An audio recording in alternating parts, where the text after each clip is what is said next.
नमस्कार मित्रांनो, स्वागत आहे तुमचं आताच्या ब्रेकिंग न्यूजमध्ये। मित्रांनो, एप्रिल महिन्यामध्ये बँका विविध नियमांमध्ये बदल करणार आहेत। बँका या नियमांची अंमलबजावणी 1 एप्रिल 2025 पासून सुरू करणार आहेत।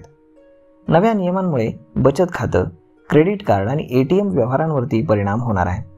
जर तुम्हाला पहिल्यापासून नियम माहिती असतील तर तुम्ही आर्थिक नुकसानीपासून वाचू शकता आणि बँकिंग क्षेत्राकडून होणारा फायदा तुम्ही वाढवू शकता। त्यामुळे जर तुम्हाला हे नियम माहीत नसतील तर तुम्ही हा व्हिडिओ शेवटपर्यंत पाहायला विसरू नका। तर मग चला जाणून घेऊयात कोणकोणते नियम बदललेले आहेत। सर्वात पहिला नियम म्हणजे ATM मधून पैसे काढण्याबाबत नवीन धोरण आणण्यात आले आहे। आता ATM मधून मोफत पैसे काढणाऱ्यांच्या संख्येमध्ये बदल करण्यात आला आहे। काही बँकांनी आपल्या बँकेच्या ATM मधून पैसे काढण्यासंदर्भात नियम बदललेत। दुसऱ्या बँकांच्या ATM मधून मोफत पैसे काढण्याची संख्या ही कमी करण्यात आली आहे।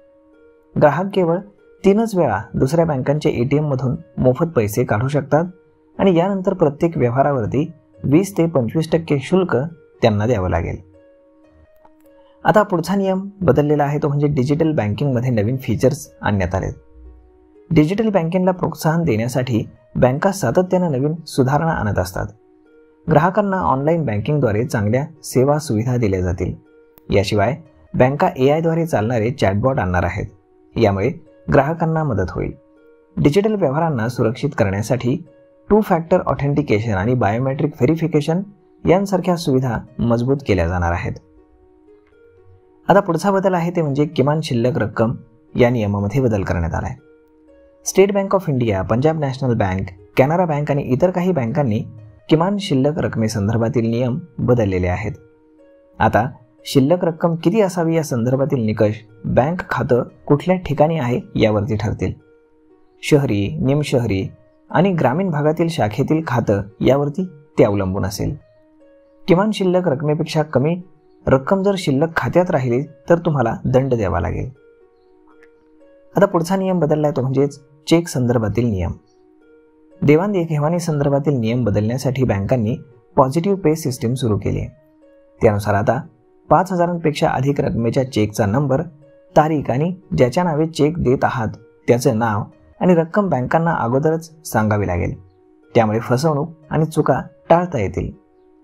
आता पुढचा नियम आहे तो म्हणजे बचत खातं आणि मुदत ठेवीच्या व्याजदरांमध्ये बदल करण्यात आला आहे।